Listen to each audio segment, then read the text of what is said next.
Hello everyone, welcome to Apna Sapna JRF and welcome to most important topic series for CSIR NET life science. तो अभी हमने start की है unit number 1 यानी biochemistry, और बायोकेमिस्ट्री में भी हमने स्टार्ट किया हुआ है टॉपिक रेस्पिरेशन। तो ये रेस्पिरेशन पर हमारी 5th वीडियो है जिसके अंदर हम पढ़ने वाले हैं क्रेब्स साइकिल को। तो चलिए वीडियो शुरू करते हैं। तो सबसे पहले मैं आपको बता देती हूँ कि हमने कितना पढ़ लिया है और आगे हमें कितना पढ़ना अभी बाकी है। तो इंट्रोडक्शन हमने पढ़ लिया है रेस्पिरेशन का, रेस्पिरेटरी सबस्ट्रेट हमने पढ़ लिया है। अभी हम पढ़ रहे हैं एरोबिक रेस्पिरेशन। एरोबिक रेस्पिरेशन में भी फर्दर कई सारे टाइप हैं, जैसे कि ग्लाइकोलिसिस है, जैसे कि लिंक रिएक्शन है। तो हमारा ग्लाइकोलिसिस कंप्लीट हो गया है, लिंक रिएक्शन कंप्लीट हो गया है। आज हम पढ़ने वाले हैं अबाउट द क्रेब्स साइकिल। ठीक है, तो अभी हम पढ़ रहे हैं रेस्पिरेशन में एरोबिक रेस्पिरेशन, और एरोबिक रेस्पिरेशन के अंदर भी स्टेप नंबर 3 जो है दैट इज क्रेब्स साइकिल, उसको हम पढ़ने वाले हैं। ठीक है, चलिए तो सबसे पहले बता देती हूँ कि रेस्पिरेशन में क्या होता है। तो हमारे बॉडी के अंदर जो सेल होते हैं वो अलग अलग से अपना रेस्पिरेशन करते हैं। तो यहाँ पर जैसे ही सेल के अंदर आता है ग्लूकोज, तो ग्लूकोज कन्वर्ट होता है 2 मोल ऑफ पायरुवेट में। एक ग्लूकोज कन्वर्ट होता है 2 मोल ऑफ पायरुवेट में। इस प्रोसेस को हम बोलते हैं ग्लाइकोलिसिस, और ये साइटोसोल में होता है, यानी साइटोप्लाज्म का जो साइटोसोल वाला पार्ट है वहां पर होता है ग्लाइकोलिसिस, जिसमें कि 2 NADH बनते हैं और 2 ATP बनते हैं with the help of SLP, यानी सबस्ट्रेट लेवल फॉस्फोराइलेशन से 2 ATP बनते हैं। अब ये पायरुवेट जो बना है, अब इसको ट्रांसफर किया जाता है माइटोकॉन्ड्रिया के अंदर। जैसे ही अंदर आता है तो फिर होती है link reaction. Pyruvate link reaction करके कन्वर्ट होता है एसिटाइल कोएंजाइम ए में। एक पायरुवेट बनाता है एक एसिटाइल कोएंजाइम में, और 2 पायरुवेट बनाते हैं 2 एसिटाइल कोएंजाइम में। अब ये जो कोएंजाइम ए बना है ये ट्रांसफर किया जाता है एक साइकिल में, ये एंटर कर जाता है एक साइकिल के अंदर जो कि माइटोकॉन्ड्रिया के मैट्रिक्स में ही हो रही है। मैट्रिक्स में ही होता है लिंक रिएक्शन, मैट्रिक्स में ही होगा ये क्रेब्स साइकिल। तो यहाँ पर एक क्रेब्स साइकिल चल रही होती है, उसके अंदर ये एसिटाइल कोएंजाइम में एंटर कर जाता है, जिसको हम TCA साइकिल भी बोलते हैं। तो ये ग्लाइकोलिसिस हमारे एरोबिक रेस्पिरेशन का फर्स्ट स्टेप था, लिंक रिएक्शन सेकेंड स्टेप है, और थर्ड स्टेप है TCA साइकिल या फिर क्रेब्स साइकिल। तो आज हम इसके बारे में ही पढ़ने वाले हैं। ठीक है, चलिए तो बात करते हैं स्टेप नंबर 3 TCA साइकिल या क्रेब्स साइकिल। तो उसको TCA साइकिल या फिर क्रेब्स साइकिल क्यों बोलते हैं, सबसे पहले ये जानेंगे। तो देखिए TCA साइकिल इसलिए बोलते हैं, इसका फुल फॉर्म होता है try carboxylic acid cycle. Try का मतलब होता है 3, कार्बोक्सिलिक ग्रुप होते हैं COOH, या फिर इसकी एसिडिक फॉर्म की बात करें तो ये COO नेगेटिव ऐसे हो जाता है, मतलब ऐसे भी लिख सकते हैं ऐसे भी लिख सकते हैं। ठीक है, तो ये ऐसे 3 होते हैं। कहाँ होते हैं 3? जैसे साइकिल स्टार्ट होती है तो उसका जो फर्स्ट प्रोडक्ट बनता है, साइकिल का जो फर्स्ट प्रोडक्ट बनता है वो होता है सिट्रेट, और वो सिट्रेट ही ट्राई कार्बोक्सिलिक एसिड है, मतलब उसमें 3 कार्बोक्सिलिक ग्रुप होते हैं, इसीलिए उसको TCA साइकिल बोलते हैं, क्योंकि इसमें जो फर्स्ट प्रोडक्ट बनता है वो TCA है, मतलब वो सिट्रेट है। ठीक है, क्रेब्स साइकिल इसको भी बोलते हैं, मतलब क्रेब्स साइकिल भी बोलते हैं। तो क्रेब्स साइकिल क्यों बोलते हैं? क्योंकि जो साइंटिस्ट है जिन्होंने इसको डिस्कवर किया था उनका नाम क्रेब था, तो यहाँ पर इसलिए इसको क्रेब्स साइकिल भी बोला जाता है। आई होप ये 2 बातें समझ आ गई होंगी। लोकेशन की बात करें तो matrix of mitochondria, matrix of mitochondria के अंदर क्रेब्स साइकिल चलती है। एंजाइम, तो यहाँ पर 8 एंजाइम की रिक्वायरमेंट होती है। तो अगर 8 एंजाइम की रिक्वायरमेंट है तो यहाँ पर 8 ही होते हैं स्टेप। हमने पहले ही पढ़ा है कि रेस्पिरेशन एक एंजाइमेटिक प्रोसेस है, जितने स्टेप होंगे हर स्टेप पर एक नए एंजाइम की रिक्वायरमेंट होगी। जैसे ग्लाइकोलिसिस में 10 स्टेप थे और 10 ही रिक्वायरमेंट थी एंजाइम की। यहाँ पर क्रेब्स साइकिल में 8 स्टेप्स होते हैं और हर एक के लिए अलग अलग एंजाइम की रिक्वायरमेंट होती है। तो 8 एंजाइम चाहिएंगे 8 स्टेप्स के लिए। प्रोसेस कौन कौन सी होती है? यहाँ पर ऑक्सीडेशन भी होता है, यहाँ पर डीकार्बोक्सिलेशन भी होता है, और यहाँ पर फोस्फोराइलेशन भी होता है, यहाँ पर फोस्फोराइलेशन भी होता है। तो ये तीनों प्रोसेस साथ में चलती हैं क्रेब्स साइकिल के अंदर। नेचर क्या है प्रोसेस का? मतलब कि इरिवर्सिबल भी होती हैं, रिवर्सिबल भी होती है, दोनों टाइप की मिलेंगी। रिवर्सिबल भी है, रिवर्सिबल भी मिलेंगी और इरिवर्सिबल भी होती हैं। अभी देखेंगे आगे कौन सा रिवर्सिबल है और कौन सा इरिवर्सिबल है। ठीक है, सबस्ट्रेट क्या होता है? तो उसके लिए सबस्ट्रेट की अगर बात करें तो एसिटाइल कोएंजाइम ए जो कि लिंक रिएक्शन से बना है, plus oxalo acetic acid OAA, ये दोनों ही सबस्ट्रेट की तरह काम करते हैं। मतलब इस साइकिल को स्टार्ट करने के लिए सबसे पहले जो आता है, सबस्ट्रेट जो आता है वो क्या है, ये आपसे पूछा है। तो यहाँ पर सबस्ट्रेट क्या है, acetyl coenzyme A plus oxaloacetic acid. Product क्या बनता है, समहाउ इसमें बहुत सारे प्रोडक्ट बनते हैं, लेकिन जो प्रोडक्ट बनेगा वो दूसरे के लिए सबस्ट्रेट की तरह काम करेगा। तो यहाँ पर जो प्रोडक्ट बनेगा वो कई सारे होंगे। मतलब ये बोल सकते हैं कि प्रोडक्ट और बाय प्रोडक्ट सेम ही है। NADH बनता है, FADH2 बनता है एंड CO2 निकलते हैं। तो ये प्रोडक्ट की फॉर्म में साइकिल से बाहर निकलते हैं। ठीक है, तो आई होप ये बातें समझ आ गई होंगी। TCA साइकिल इसलिए बोलते हैं क्योंकि ये जो फर्स्ट प्रोडक्ट बनता है इस साइकिल का, उसमें 3 कार्बोक्सिलिक एसिड होते हैं, इसलिए इसको ट्राई कार्बोक्सिलिक एसिड साइकिल भी बोलते हैं। क्रेब साइकिल इसलिए बोलते हैं क्योंकि साइंटिस्ट के नाम से है, जिस साइंटिस्ट ने इसको डिस्कवर किया था उनका नाम क्रेब था। लोकेशन होती है मैट्रिक्स ऑफ माइटोकॉन्ड्रिया। 8 स्टेप होते हैं, तो 8 ही एंजाइम की रिक्वायरमेंट है। प्रोसेस इसमें ऑक्सीडेशन है, डिकार्बोक्सिलेशन है, फोस्फोराइलेशन है, सारी होती हैं। इरिवर्सिबल भी होते हैं, रिवर्सिबल भी होते हैं। सबस्ट्रेट की तरह काम करता है एसिटाइल कोएंजाइम A और OAA। प्रोडक्ट बनता है NADH, FADH2 and CO2। Okay, चलिए अब देखते हैं कि किस तरीके से ये चीजें मूव करेंगी। तो सबसे पहले हमने दिया एक ग्लूकोज जिसमें कि 6 कार्बन होते हैं। ग्लाइकोलिसिस हुआ तो 2 पायरुवेट बने, ये 3 कार्बन का है और ये भी 3 कार्बन का है। ठीक है, तो 6 कार्बन का एक ग्लूकोज था, ग्लाइकोलिसिस होने पर वे 2 मॉलिक्यूल पायरुवेट में कन्वर्ट हो गए जो कि 3-3 कार्बन के। फिर लिंक रिएक्शन हुआ, लिंक रिएक्शन में यहाँ CO2 बाहर निकल गई, एक CO2 यहाँ बाहर निकली है, तो मतलब 3 कार्बन थे, रह गए हैं 2 कार्बन। तो ये जो एसिटाइल कोएंजाइम है ये 2 कार्बन का है और ये एसिटाइल भी 2 कार्बन का है। ठीक है, अब यहाँ पर एक एसिटाइल कोएंजाइम A एक बार साइकिल को रन कर सकता है TCA, और दूसरा भी एक बार, यानी कि एक ग्लूकोज से हमें 2 बार TCA साइकिल करनी होती है। एक ग्लूकोज से हमें 2 बार TCA साइकिल करनी पड़ती है। एक ग्लूकोज से हमें 2 एसिटाइल कोएंजाइम A मिलते हैं, एक ग्लूकोज से हमें 2 पायरुवेट मिलते हैं। क्वेश्चन अगर ये आता है कि एक पायरुवेट से कितनी बार क्रेब साइकिल होगी या TCA साइकिल होगी, तो एक पायरुवेट से केवल एक बार होगी, एक पायरुवेट से केवल एक बार होगी। ठीक है, लेकिन अगर क्वेश्चन आता है कि ग्लूकोज से कितनी होंगी तो 2 बार रन करनी पड़ेगी। यही क्वेश्चन अगर आ जाए कि एसिटाइल कोएंजाइम A से क्रेब साइकिल कितनी बार रन होती है, तो एक ही बार होती है। यहाँ पर भी एक ही बार होती है, तो ये भी आपको अच्छे से याद रखना है। क्वेश्चन यहाँ से भी घुमाकर कई बार आ जाते हैं। ठीक है, चलो अभी देखते हैं कि स्टेप्स कौन कौन से हैं TCA साइकिल में। बिल्कुल ध्यान से समझिएगा। सबसे पहला स्टेप जो होता है जिसमें सिट्रेट बनता है वो है कंडेंसेशन, वो है कंडेंसेशन। सबसे पहला स्टेप कौन सा है, कंडेंसेशन। ये प्रोसेस का नाम दिया हुआ है कि फर्स्ट स्टेप में कौन सी प्रोसेस होती है।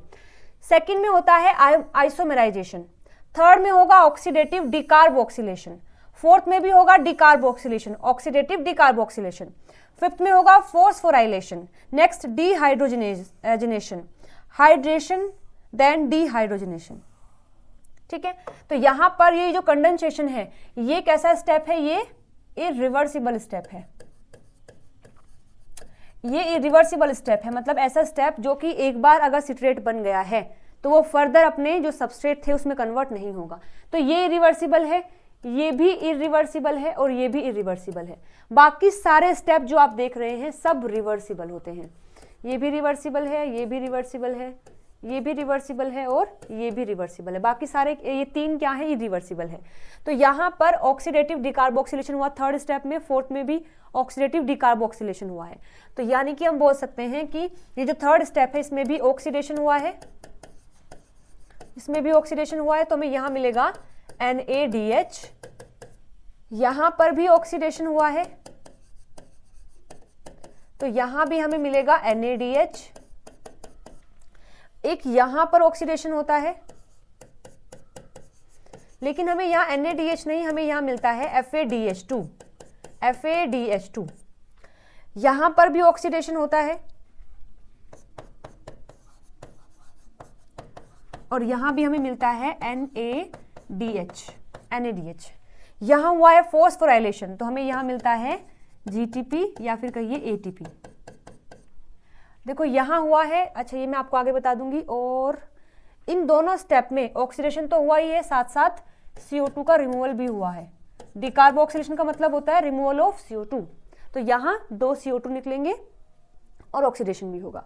तो ये पूरे स्टेप को हम डिटेल में पढ़ने वाले हैं। ये एक ओवरव्यू मैंने आपको बताया कौन कौन से स्टेप होते हैं, कौन सा रिवर्सिबल है, कौन सा इरिवर्सिबल है, किसमें क्या होता है। ठीक है, चलिए देखते हैं तो क्रेब्स साइकिल में किस तरीके से चीजें मूव करती हैं। ये एक ओवरव्यू के तरीके से है, डिटेल में अभी हम आगे इसको समझाने के बाद मैं आपको बताऊंगी। तो सबसे पहले आता है oxalo acetic acid plus acetyl coenzyme A, जो कहां से बना है, लिंक रिएक्शन से बना है। तो फर्स्ट स्टेप ये है जिसमें हुआ है यहाँ कंडेंसेशन और बन गया है सिट्रेट। तो ये है first product of TCA cycle, जो कि ट्राई कार्बोक्सिलिक एसिड होता है, मतलब जिसमें कि 3 COOH या फिर COO नेगेटिव का मॉलिक्यूल होता है।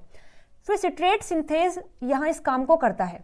इसके बाद सिट्रेट कन्वर्ट होता है आइसोसिट्रेट में विद द हेल्प ऑफ एकोनिटेज। ये एक एंजाइम है एकोनिटेज जो कन्वर्ट करता है सिट्रेट को आइसोसिट्रेट में। मैं बताऊंगी आपको आगे कि क्यों कन्वर्ट करने की रिक्वायरमेंट हुई है। फिर होता है यहाँ पर ऑक्सीडेटिव डिकार्बोक्सिलेशन, जिसमें एंजाइम आता है आइसोसिट्रेट डीहाइड्रोजिनेज, बन जाता है अल्फा कीटोग्लूटरेट और एक CO2 निकल जाता है बाहर और एक बनता है NADH। ये सब हुआ है थर्ड स्टेप में। तो ये फर्स्ट वाला था, ये सेकंड है और ये थर्ड स्टेप है। आगे देखिए फोर्थ में क्या होगा, अल्फा कीटोग्लूटरेट जो है ये कन्वर्ट होता है सक्सिनाइल कोएंजाइम ए में। ये भी कैसे बना है, with the help of oxidative decarboxylation. तो यहाँ पर भी एक NADH बनता है, एक CO2 बाहर निकलती है। एंजाइम कौन सा होगा, अल्फा कीटोग्लूटरेट डीहाइड्रोजिनेज। तो ये है फोर्थ स्टेप। फिफ्थ में क्या होता है, सक्सिनाइल कोएंजाइम में कन्वर्ट हो जाता है सक्सिनेट में और फॉर्मेशन होती है एक GTP की, जो फर्दर बना देता है ATP। ठीक है, ये है हमारा फिफ्थ स्टेप। इसके बाद सिक्स्थ में क्या होता है, सक्सिनेट कन्वर्ट होता है फ्यूमरेट में with the help of succinic dehydrogenase. यहाँ पर बनता है FADH2। This is the sixth step. फिर आता है फ्यूमरेज, वाटर की एंट्री होती है, मैलेट बनता है। फिर आता है मैलेट डीहाइड्रोजिनेज, एक NADH बनाता है और फिर से इसको कन्वर्ट कर देता है ऑक्सैलो एसीटेट में। और फिर यहाँ एसिटाइल कोएंजाइम ए आता है और रिएक्शन फिर से स्टार्ट हो जाती है, ये साइकिल फिर से स्टार्ट हो जाती है। ठीक है, तो ये है एक TCA साइकिल, ये है एक TCA साइकिल। इसको डिटेल में पढ़ेंगे। डिटेल में हम क्या देखने वाले हैं, इनकी स्ट्रक्चर के बारे में बात करेंगे। कई बार क्वेश्चन यहाँ से आता है कि इनकी स्ट्रक्चर क्या है, तो ये भी आपको बताना है। एक टॉपिक हम और पढ़ेंगे लेबलिंग वाला, जिसमें कि कार्बन को लेबल कर दिया जाता है, मतलब रेडियो लेबल कर दिया जाता है। तो फिर ऐसे पूछते हैं कि अगर यहाँ किया है तो अगले कौन से में हमें कार्बन में लेबलिंग मिलेगी। तो इसके लिए भी आपको उनकी स्ट्रक्चर्स याद होनी चाहिए। बहुत ही ईजी तरीके से मैं आपको बताऊंगी, चीजें याद हो जाएंगी। ठीक है, चलिए तो स्टार्ट करते हैं डिटेल में। सबसे पहला स्टेप हमारा कौन सा था, कंडेंसेशन। सबसे पहला स्टेप हमारा कौन सा है, कंडेंसेशन। कौन करवाता है, सबसे पहली बात तो ये इरिवर्सिबल होता है। चलिए ये लिख लेते हैं, इरिवर्सिबल होता है। और कौन करवाता है, इसको करवाता है सिट्रेट सिंथेज, इसको करवाता है सिट्रेट सिंथेज। और यहाँ हमें H2O भी देना पड़ता है, मतलब कंडेंसेशन मतलब जोड़ना पड़ता है with the help of H2O। किसे जोड़ते हैं, oxalo acetic acid. Oxalo acetic acid जो कि 4 कार्बन का होता है, ये ऐड करता है, मतलब ये एक्सेप्ट करता है एसिटाइल कोएंजाइम ए को, जो कि लिंक रिएक्शन से बना है और जो 2 कार्बन का होता है। ये दोनों कंडेंस होते हैं, जुड़ते हैं। कैसे जुड़ते हैं, with the help of H2O। With the help of H2O पानी आता है, इनके अंदर जो पहले से बॉन्ड थे उनको ब्रेक करता है और नया बॉन्ड फॉर्म करने में हेल्प करता है, जिससे दोनों आपस में जुड़ जाते हैं और बना देते हैं सिट्रेट, बना देते हैं सिट्रेट। तो ये 4 कार्बन का था, ये 2 कार्बन का था, दोनों जुड़ जाते हैं तो बनता है citrate, that is 6th carbon, मतलब 6 कार्बन का ये बनता है। और ये होता क्या है, TCA होता है, मतलब कि इसके पास 3 कार्बोक्सिलिक ग्रुप होते हैं। कैसे स्ट्रक्चर में हम देखेंगे। तो आई होप सारी बातें समझ आ गई हैं। फर्स्ट स्टेप में क्या हुआ, ऑक्सैलो एसिटिक एसिड आया, एक आया एसिटाइल कोएंजाइम ए, दोनों कंबाइन हो गए with the help of H2O और बन गया सिट्रेट, जो कि 6 कार्बन का है। किसने बनाया है, ये सिट्रेट सिंथेज ने बनाया है with the help of H2O। और ये एक रिवर्सिबल प्रोसेस है, इसको बोलते हैं कंडेंसेशन, और ये फर्स्ट स्टेप है। बात करते हैं स्ट्रक्चर की। ऑक्सैलो एसिटिक एसिड, इसमें क्या है, 4 कार्बन है, स्ट्रक्चर कुछ ऐसी होती है। सबसे पहले आप 4 कार्बन लिख लीजिए, 4 कार्बन की चेन होगी तो 4 कार्बन लिख लीजिए। सबसे ऊपर O नेगेटिव, मतलब कि ये कार्बोक्सिलिक ग्रुप है, O नेगेटिव सबसे नीचे। इसके बाद यहाँ पर आएगा डबल बॉन्ड O और यहाँ आता है CH2। ये है ऑक्सैलो एसिटिक एसिड का फॉर्मूला। ये है CH3C डबल बॉन्ड O, यहाँ सल्फर बॉन्ड से जुड़ता है कोएंजाइम A, तो ये स्ट्रक्चर तो आई होप आपको याद होगी, कई बार हमने लास्ट वीडियो में पढ़ा है लिंक रिएक्शन में। तो ये ऑक्सैलो एसिटिक एसिड, ये है एसिटाइल कोएंजाइम ए। तो यहाँ से ये जो कोएंजाइम है ये बॉन्ड ब्रेक होता है और कोएंजाइम ये निकल जाता है बाहर।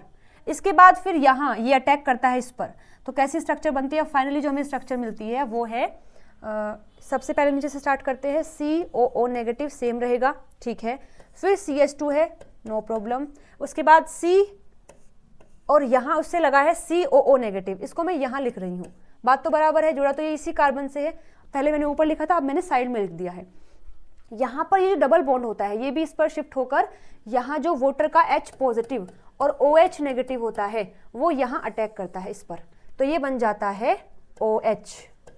इसके बाद ये वाला कार्बन भी यहाँ अटैक करता है और आ जाता है इधर पे CH2 और यहाँ COO नेगेटिव, ठीक है। इसमें भी क्या होता है कि ये जो OH है ये आकर बाइंड करता है यहाँ पर, तो ये बन जाता है COO नेगेटिव जो मैंने यहाँ लिखा है, ठीक है।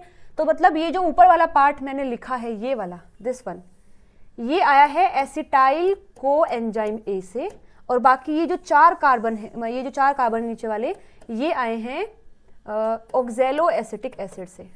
नंबरिंग हम ऐसे स्टार्ट करते हैं 1 2 3 4 5, ठीक है। तो यहाँ पर जो 1 और 2 कार्बन है ये आए हैं एसिटाइल कोएंजाइम ए से, बाकी जो 4 कार्बन है ये हैं ऑक्सैलो एसिटिक एसिड के, ठीक है। तो इस तरीके से पानी की काफ़ी इंपॉर्टेंट रोल होता है यहाँ पर। अगर पानी नहीं होगा तो ये जो बना है सिट्रेट ये नहीं बन पाएगा, ठीक है। तो हमारे पास अब स्ट्रक्चर आ गई है सिट्रेट की, हमने बना दिया। एक बार इसको फिर से लिख लेते हैं। तो सिट्रेट की जो स्ट्रक्चर हमें फाइनली मिली है वो ये है कि COO negative, CH2, COO negative, OH, CH2, COO negative. इस तरीके से आप ऐसे इसको याद कर सकते हैं। सिट्रेट में 6 कार्बन होते हैं। एक तरीका और बताती हूँ कैसे याद कर सकते हैं। 6 कार्बन होते हैं, तो पहले आप 5 कार्बन को लिखेंगे, 5 कार्बन की आप एक चेन बनाएंगे, 1 2 3 4 5। सबसे ऊपर OO नेगेटिव, सबसे नीचे OO नेगेटिव। फिर जो बीच वाला कार्बन बचा है यहाँ COO नेगेटिव, यहाँ OH, बाकी वैलेंसी कंप्लीट कर दीजिए, CH2, this is the citrate. ये है सिट्रेट का फॉर्मूला। देखो अगेन बता रही हूँ, काफ़ी इंपॉर्टेंट है, कोई भी एक्स्ट्रा नहीं करवा रही हूँ मैं, इंपॉर्टेंट पार्ट करवा रही हूँ बिल्कुल। तो ये स्ट्रक्चर आपको याद रखनी है, ये सिट्रेट की स्ट्रक्चर है। तो फर्स्ट स्टेप में हमने ऑक्सैलो एसिटिक एसिड को जोड़ा है एसिटाइल कोएंजाइम ए के साथ में with the help of water और सिट्रेट सिंथेज। हमें मिल गया है सिट्रेट जो कि 6 कार्बन का होता है, जिसके पास 3 कार्बोक्सिलिक एसिड का ग्रुप होता है, ठीक है। अब इसे कन्वर्ट करना पड़ेगा इसके आइसोमर में, जो कि होता है आइसोसिट्रेट। अब बात आती है कि क्यों करना है इसको कन्वर्ट, आगे यही रिएक्शन में क्यों नहीं जाता। ग्लाइकोलाइसिस में हमने पढ़ा था कि डाईहैप बनता था और PgAl बना था, लेकिन डाईहैप का आगे कोई एंजाइम नहीं था, तो डाईहैप कन्वर्ट हो गया था PgAl में। सेम ऐसा ही यहाँ पर भी होता है। ये जो सिट्रेट होता है ये आगे रिएक्शन में पार्टिसिपेट नहीं कर सकता क्योंकि इसके एंजाइम्स नहीं है, तो इसलिए इसको कन्वर्ट किया जाता है इसके आइसोमर में, जो कि है आइसोसिट्रेट। डिफरेंस क्या है? बस एक छोटे से पॉइंट का डिफरेंस है। चलो देखते हैं सेकंड स्टेप में, दैट इज आइसोमेराइजेशन, मतलब आइसोमर में कन्वर्ट करना। यहाँ बेसिकली किया क्या जाता है, जो हाइड्रोक्सिल ग्रुप लगा होता है सिट्रेट पर उसको दूसरे कार्बन पर एडजस्ट कर दिया जाता है। जैसे ये था सिट्रेट, यहाँ ये जो 3rd कार्बन है उस पर लगा है OH, इसको शिफ्ट करके यहाँ लगा दिया जाता है 4th कार्बन पर। बस ये हुआ है आइसोमेराइजेशन में, ठीक है। तो water remove first and then add, मतलब कि ये करने के लिए, आइसोमेराइजेशन करवाने के लिए पहले हम करते हैं डिहाइड्रेशन। डिहाइड्रेशन करते हैं मतलब कि रिमूव करते हैं H2O को, रिमूव करते हैं और फिर हम करवाते हैं हाइड्रेशन। हाइड्रेशन मतलब addition of H2O, addition of H2O, तब जाकर होता है आइसोमेराइजेशन। मतलब स्टेप तो क्या है, हमने आइसोमर में कन्वर्ट कर दिया है, लेकिन कैसे किया है, पहले पानी को रिमूव किया फिर पानी को ऐड कर दिया, तब जाकर बना है ये आइसोमर। तो देखो होता कैसे है, COO negative, CH2, COO negative, OH, CH2, COO negative. ये था हमारे पास सिट्रेट। तो हमने यहाँ किया डिहाइड्रेशन फर्स्ट, डिहाइड्रेशन किया हमने, इसको मान लेते हैं ये 2 का A पार्ट है, ये सेकंड स्टेप का A पार्ट है। फिर हमने किया हाइड्रेशन, फिर हमने किया हाइड्रेशन जो कि 2 का B पार्ट है, तब जाकर हो गया फिर आइसोसिट्रेट। तो कैसे स्ट्रक्चर रहेगी, COO negative, CH2, COO negative, H, OH HCOO negative, this is isocitrate. ये बन गया है आइसोसिट्रेट। देखो क्या डिफरेंस है, बस इतना डिफरेंस है कि OH हमने क्या कर दिया है, 4th कार्बन पर शिफ्ट कर दिया है। ठीक है, चलिए तो ये हो गया आइसोमेराइजेशन कैसे किया है, पहले डिहाइड्रेशन फिर हाइड्रेशन। चलिए तो आगे देखते हैं। अच्छा ठीक है, एक बात और रह गई है, ये करवाता कौन है, आइसोमेराइजेशन किसने करवाया है, ये करवाया है एकोनिटेज ने। एकोनिटेज एंजाइम का नाम है एकोनिटेज। जैसे फर्स्ट स्टेप में एंजाइम कौन था, सिट्रेट सिंथेज, यहां पर आता है एकोनिटेज। और एक बात आपको और याद रखनी है, एकोनिटेज को एक इनहिबिटर भी इनहिबिट कर सकता है जिसका नाम है फ्लोरोएसीटेट।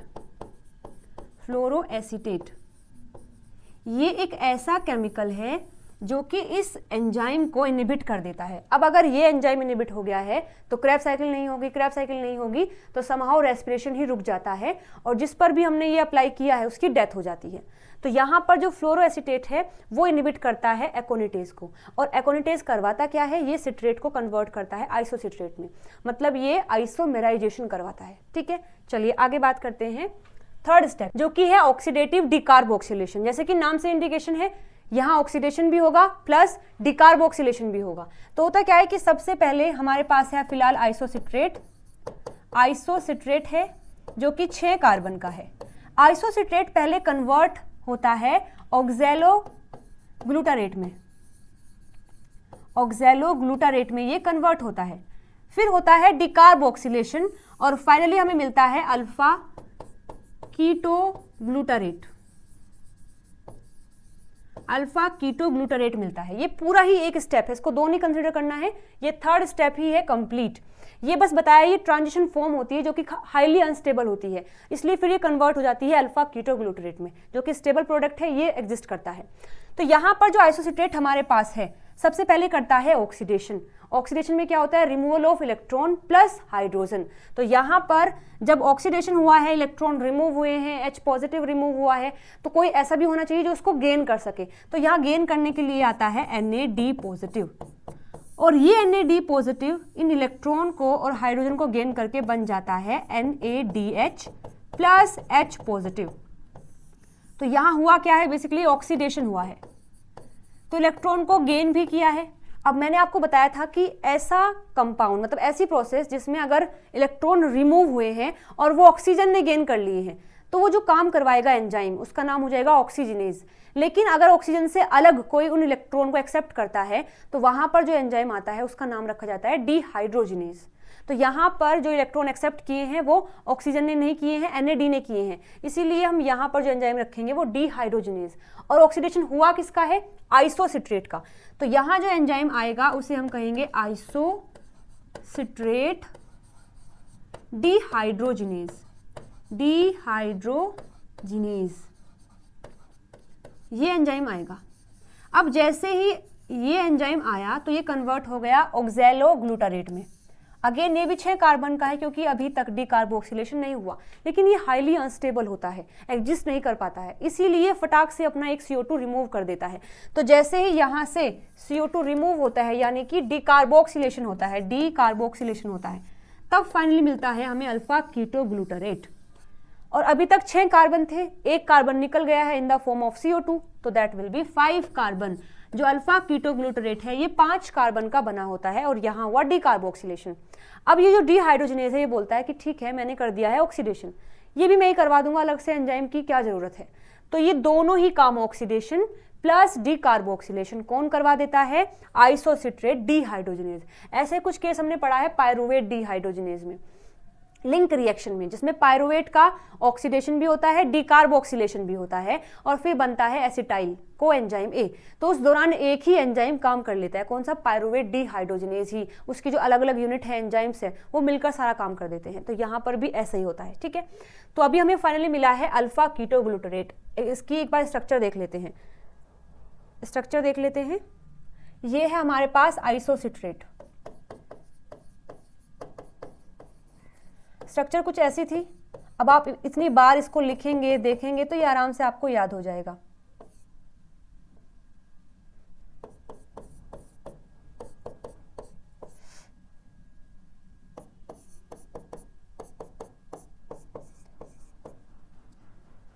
ये है आइसोसिट्रेट, ठीक है। अब जब ये करता है डिकार्बोक्सिलेशन करता है, मतलब एक CO2 को निकाल देता है, साथ साथ NADH भी इसने बना दिया है, तो हमें मिलता है अल्फा कीटो ग्लूटरेट। देखो कीटो वर्ड आया है, आपको पता है कीटोन क्या होता है? कीटोन है, एल्डिहाइड है, इन सभी में एक बात कॉमन होती है। चलिए मैं इसको बता देती हूँ, केवल 2 मिनट लगेंगे, 2 भी नहीं 1 मिनट लगेगी।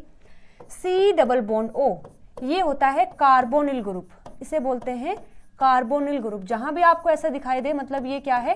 कार्बोनिल ग्रुप है। अब हमें पता है कि कार्बन जो है 4 बॉन्ड बना सकता है, 2 इसने बना लिए हैं, अब वो 2 और बना सकता है। अब अगर यहाँ पर आता है H और यहाँ पर कोई दूसरा कार्बन आ जाता है तो ये बन जाता है एल्डिहाइड, ये बन जाता है एल्डिहाइड। और अगर कार्बोनिल ग्रुप है तो ये तो फिक्स है बिल्कुल, ये तो रहेगा। लेकिन अगर यहां भी कार्बन आ जाए और यहां भी कार्बन आ जाए तो ये बन जाता है कीटोन, ये बन जाता है कीटोन, जिसको हम शॉर्ट में कीटो भी बोल सकते हैं, कीटो भी बोल सकते हैं, ठीक है। और इसी को बता देती हूं कि अगर C डबल बॉन्ड O तो है ही हमारे पास, अगर यहाँ OH आ जाए और यहाँ कोई कार्बन हो तो ये बन जाता है कार्बोक्सिलिक एसिड, कार्बोक्सिलिक एसिड बन जाता है ये, ठीक है। तो ये तीनों कार्बोक्सिलिक एसिड है, एल्डिहाइड है, कीटोन है, ये तीनों ही कार्बोनिल ग्रुप से बनते हैं। अगर यहाँ H आ जाए, एक कार्बन आ जाए तो एल्डिहाइड है, अगर दोनों ही कार्बन है तो कीटोन है, एक OH एक कार्बन है तो कार्बोक्सिलिक एसिड है। तो हमें कहा है कि कीटो अल्फा कीटो ग्लूटरेट बना है, मतलब कीटो आया है तो यहाँ पर एक ऐसा ग्रुप तो होना ही होना चाहिए, ठीक है। अब देखो यहाँ जो ये COO नेगेटिव है ये एज इट इज ऐसे ही रहेगा, ये CH2 हो जाएगा। यहाँ पर जो CO2 बाहर निकला है वो ये वाला CO2 बाहर निकला है, तो ये बाहर निकल गया है, तो अब यहाँ पर CH2 हो जाएगा। फिर यहाँ पर ये कार्बन जिसके पास हाइड्रोक्सिल ग्रुप है ये कन्वर्ट होता है कार्बोनिल ग्रुप में। तो थर्ड स्टेप में आपको बात याद ये रखनी है कि वो कार्बन जिसके पास हाइड्रोक्सिल ग्रुप था वो कन्वर्ट हो जाता है कार्बोनिल ग्रुप में। तो यहाँ पर कैसे कन्वर्जन होगा? ये जो C है ये आ जाएगा डबल बॉन्ड O के साथ में और यहाँ COO नेगेटिव। तो मैंने बताया था कीटोन क्या होते हैं, एक carbonyl group C double bond O, और अगर वो कार्बन दोनों ही कार्बन से जुड़ा है तो दैट विल बी कीटोन। तो ये बन गया है अब अल्फा कीटो ग्लूटरेट। अब देखो यहां पर थे हमारे 6 कार्बन, लेकिन एक कार्बन निकल गया है बाहर तो ये बन जाएगा 5 कार्बन का। तो ये है अल्फा कीटो ग्लूटरेट का स्ट्रक्चर जो कि आप देख रहे हैं, COO negative, CH2, C double bond O और COO नेगेटिव। तो बेसिकली हुआ क्या है, वो कार्बन जिसके पास OH ग्रुप था, हाइड्रोक्सिल ग्रुप था, वो कन्वर्ट हो गया है कार्बोनिल ग्रुप में या फिर कार्बोनिल कार्बन में, ठीक है। चलिए, तो आई होप यहाँ तक बातें समझ आ गई होंगी। अब देखते हैं अपना नेक्स्ट स्टेप। एंजाइम भी हमने देख लिया है, आइसोसिट्रेट डीहाइड्रोजिनेज, क्योंकि आइसोसिट्रेट का हुआ है ऑक्सीडेशन, तो आइसोसिट्रेट डीहाइड्रोजिनेज। अब नेक्स्ट स्टेप है हमारा 4th, that is again oxidative decarboxylation. तो यहाँ पर भी ऑक्सीडेशन भी होगा प्लस डिकार्बोक्सिलेशन भी होगा। तो अभी जो हमें मिला है अल्फा कीटो ग्लूटरेट, हमें याद है कि ये 5 कार्बन का था, 5 कार्बन का था, तो यहां पर ऑक्सीडेशन भी होता है, ऑक्सीडेशन होता है तो एक NAD पॉजिटिव कन्वर्ट होता है NADH में, और डिकार्बोक्सिलेशन भी हुआ है तो एक CO2 भी बाहर निकलती है। फाइनली हमें मिलता है यहां पर सक्सिनाइल को एंजाइम A। तो मतलब हमें यहाँ पर को एंजाइम A भी देना पड़ेगा, तब जाकर बनेगा सक्सिनाइल को एंजाइम A। तो इसको किसने किया है? अब ऑक्सीडेशन किसका हुआ है? अल्फा कीटो ग्लूटरेट का। तो यहाँ पर एंजाइम क्या हो जाएगा? अल्फा कीटो ग्लूटरेट डिहाइड्रोजिनेज, तो जिसका ऑक्सीडेशन हुआ है बस उसके नाम के आगे लिख देंगे डिहाइड्रोजिनेज, वो एंजाइम हो जाएगा। तो इसे किसने किया है? अल्फा कीटो ग्लूटरेट डिहाइड्रोजिनेज ने। कैसी स्ट्रक्चर बनी है चलिए देखते हैं। तो ये था मेरे पास अल्फा कीटो ग्लूटरेट। स्ट्रक्चर कैसे बनाई थी फटाफट से बोलिएगा। COO नेगेटिव था, फिर CH2 था, फिर CH2 था, फिर था हमारा C डबल बॉन्ड O, और फिर यहाँ था COO नेगेटिव। 1 2 3 4 5 एग्जैक्टली, बिल्कुल सही है। अब यहाँ पर होगा डिकार्बोक्सिलेशन, CO2 निकलेगा। अभी हमारे पास 2 कार्बन ऐसे हैं जो निकल सकते हैं, एक ये निकल सकता है, एक ये निकलता है, लेकिन यहाँ पर ये वाला जो COO नेगेटिव है ये रिमूव होता है in the form of CO2, ठीक है। स्ट्रक्चर कैसे बनेगी? COO negative, CH2, CH2, COO negative, और यहाँ पर कार्बन बनाता है 4 बॉन्ड। अब 3 तो है, एक यहाँ हमें जोड़ना पड़ेगा किसी को, तो यहाँ हम किसको जोड़ते हैं, को एंजाइम ए को। तो यहाँ मैं जोड़ दूंगी सल्फर बॉन्ड की हेल्प से को एंजाइम ए। तो ये वैसे तो बनता सक्सिनेट, क्या बनता है, सक्सिनेट, लेकिन इस को एंजाइम के कारण ये बन गया है सक्सिनाइल को एंजाइम ए। सक्सिनाइल को एंजाइम ए बना है, किससे बना है, ये अल्फा कीटोग्लूटरेट से। तो ये 5 कार्बन का था, एक कार्बन CO2 की फॉर्म में रिलीज हो गया है, तो ये बचा है अब 4 कार्बन का, ये हो गया है 4 कार्बन का। ठीक है, अब फर्दर कोई CO2 बाहर नहीं निकलने वाला है, 4 कार्बन का ही रहेगा, तो ये बन गया है सक्सिनाइल कोएंजाइम ए। तो बेसिकली यहाँ पर हुआ क्या है, जो यहाँ अल्फा कीटोग्लूटरेट डिहाइड्रोजिनेज है, इसने ऑक्सीडेशन तो करवाया ही है, साथ साथ डिकार्बोक्सिलेशन भी करवा दिया। और बेसिकली हुआ क्या है, यहाँ पर फॉर्मेशन हुई है, यहाँ फॉर्मेशन हुई है थायोएस्टर बॉन्ड की। थायोएस्टर बॉन्ड क्या होता है, ऐसा बॉन्ड जिसमें कि सल्फर का इन्वॉल्वमेंट होता है। तो यहाँ पर कोएंजाइम के पास मतलब सल्फर से एस बॉन्ड बनता है, तो यहाँ पर बन जाता है थायोएस्टर बॉन्ड। ठीक है, तो इस तरीके से जो हमारा 4th स्टेप है उसमें फॉर्मेशन हुई है थायोएस्टर बॉन्ड की, ये भी आपको याद रखना है। ठीक है, चलिए बात करते हैं आगे, that is the 5th step, phosphorylation होता है। कैसे होता है, साथ साथ ये भी होता है, प्लस यहाँ पर ब्रेकिंग ऑफ थायोएस्टर बॉन्ड। अभी जो थायोएस्टर बॉन्ड बना था उसको ब्रेक कर दिया जाता है, उसको ब्रेक कर दिया जाता है। ब्रेक क्यों करते हैं, क्योंकि ये जो हमने यहाँ ऐड किया है, इमरजेंसी में ऐड किया है, हमें कुछ मिला ही नहीं ऐड करने के लिए, तो फटाफट से कार्बन पर ये ऐड कर दिया। अब जब ये यहाँ से बाहर निकलेगा तो बहुत सारी एनर्जी को रिलीज करता है। होता क्या है कि ये मेरे पास है सक्सिनाइल कोएंजाइम ए है, ये कोएंजाइम ए को रिमूव करता है तो बन जाता है सक्सिनेट, ये भी 4 कार्बन का है, ये भी 4 कार्बन का है। और यहाँ पर जब ये इसको छोड़कर बाहर निकलता है तो बहुत सारी एनर्जी रिलीज होती है, उस एनर्जी को यूज करके जीटीपी के अंदर मतलब जीडीपी को कन्वर्ट कर दिया जाता है जीटीपी में, और फिर ये जीटीपी अपना फॉस्फेट देता है एडीपी को और उसको कन्वर्ट कर देता है एटीपी में, और फिर ये कन्वर्ट हो जाता है जीडीपी में। मतलब ऐसा होता है कि पहले जीडीपी से जीटीपी, फिर जीटीपी से एडीपी से एटीपी, या फिर समहाउ ऐसा भी होता है कई सारे ऑर्गेनिज्म में कि डायरेक्टली एटीपी ही बन जाती है, वहाँ जीडीपी बनाने की रिक्वायरमेंट नहीं होती है। लेकिन कोई डिफरेंस नहीं है, ये भी इसका जो अमाउंट है, जितनी एनर्जी ये देता है इतनी एनर्जी हमें एटीपी भी देता है, कोई डिफरेंस नहीं है इन दोनों में। ठीक है, तो बना है सक्सिनाइल कोएंजाइम ए से सक्सिनेट। और यहाँ पर जो एंजाइम आता है उसका नाम क्या होगा, सक्सिनाइल कोएंजाइम ए को जो कन्वर्ट करता है सक्सिनेट में, उस एंजाइम का नाम क्या होगा, इसका नाम होगा सक्सिनिक सिंथेटेज। एंजाइम जो यहाँ पर यूज किया जाता है सक्सिनिक सिंथेटेज। सिंथेटेज क्या करता है, एटीपी की फॉर्मेशन मतलब इन्वॉल्व होती है इस एंजाइम की हेल्प से। तो यहाँ सक्सिनेट बना है तो सक्सिनिक, और एटीपी भी बनी है तो सिंथेटेज, तो एंजाइम यहाँ पर जो होगा सक्सिनिक सिंथेटेज होगा। ठीक है, चलिए तो इसमें इतना ही होने वाला है, फॉस्फोराइलेशन हुआ है और थायोएस्टर बॉन्ड का ब्रेकिंग हुआ है। अब जैसे ही थायोएस्टर बॉन्ड ब्रेक हुआ है तो जीटीपी बनी है, उससे फिर एटीपी बनी है, सक्सिनाइल कोएंजाइम से बन गया है सक्सिनेट। अब इसकी स्ट्रक्चर देख लेते हैं एक बार। सक्सिनाइल कोएंजाइम ए की स्ट्रक्चर हमने कैसी बनाई है, इस तरीके से।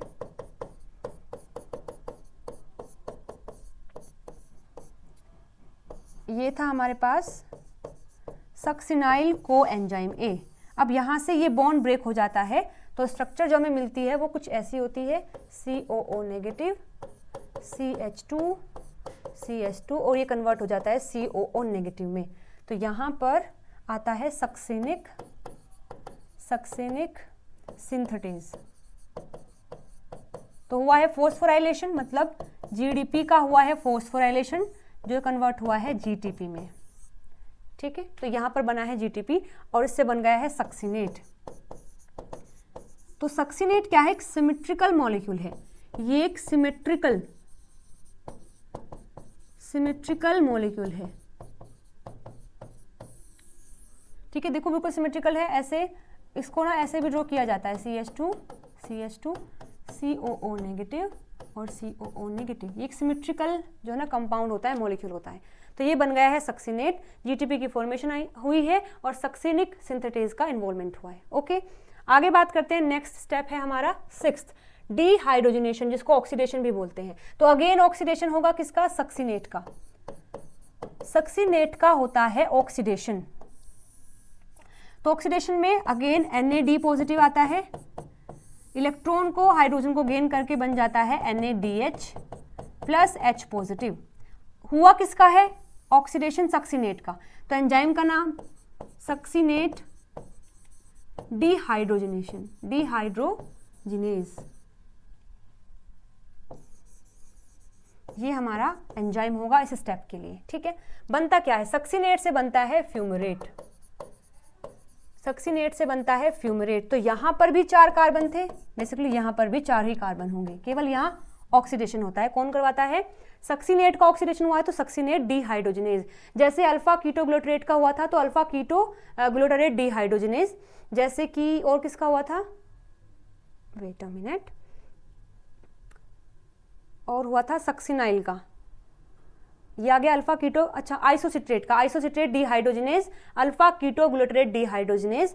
और अभी यहाँ पर आया है सक्सिनेट डीहाइड्रोजिनेज। इसके बारे में कुछ खास बातें ये हैं कि बाकी जितने भी एंजाइम हमने पढ़े हैं या फिर हम पढ़ेंगे लिंक रिएक्शन क्रेब्स साइकिल के लिए, वो सब मिलते हैं मैट्रिक्स ऑफ माइटोकॉन्ड्रिया में। लेकिन ये वाला जो एंजाइम है ये मिलता है हमें